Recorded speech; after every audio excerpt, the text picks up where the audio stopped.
On se sent comment quand on est le troisième artiste français le plus écouté au monde avec plus de 7 milliards de streams? Là, j'ai encore du mal à y croire, mais ouais, c'est un rêve éveillé, c'est un peu comme un film.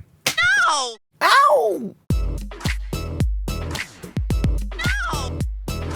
Ton premier souvenir derrière les platines, raconte-nous. J'avais 16 ans, j'ai joué au Metal Café à Marseille, c'était un after party, un peu glauque. On m'a donné 50 balles pour venir mixer 6 heures et amener le matos, j'ai pas refusé. Ça a changé quoi pour toi le titre Bella Ciao? Ça m'a permis de sortir de Marseille et de me faire connaître à l'international.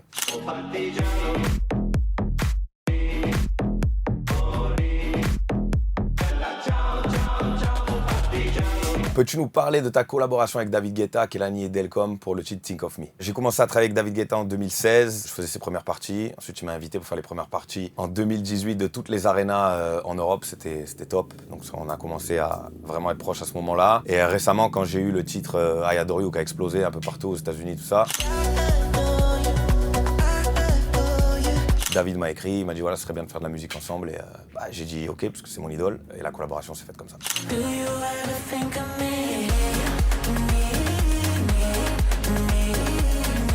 Ça fait quoi d'avoir dépassé les Daft Punk? Je fais de la musique électronique puisque la première chanson de musique électronique que j'ai entendue c'était One More Time de Daft Punk.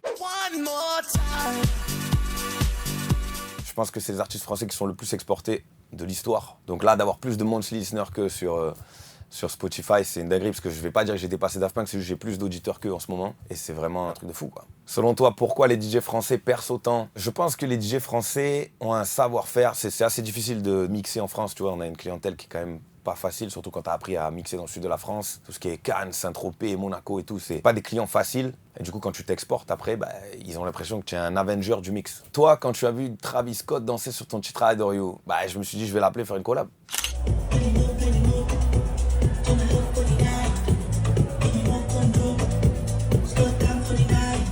C'est comment la vie à Miami? C'est un peu comme à Marseille, en plus cher et en plus sexy. L'OM a jamais les premiers, même si vous savez ce qui s'est passé. C'est pas grave, on n'en parle pas. L'artiste avec lequel tu rêverais de collaborer, celui pour moi qui est le Michael Jackson des temps modernes, c'est The Weeknd. Et je pense qu'il a la vibe pour faire le genre de house que je fais en amenant cette petite touche R&B beau gosse.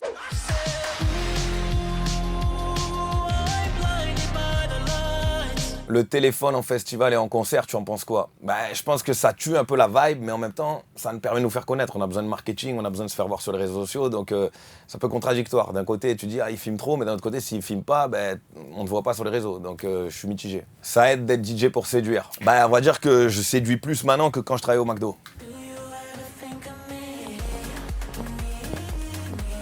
Hop là. Mouah.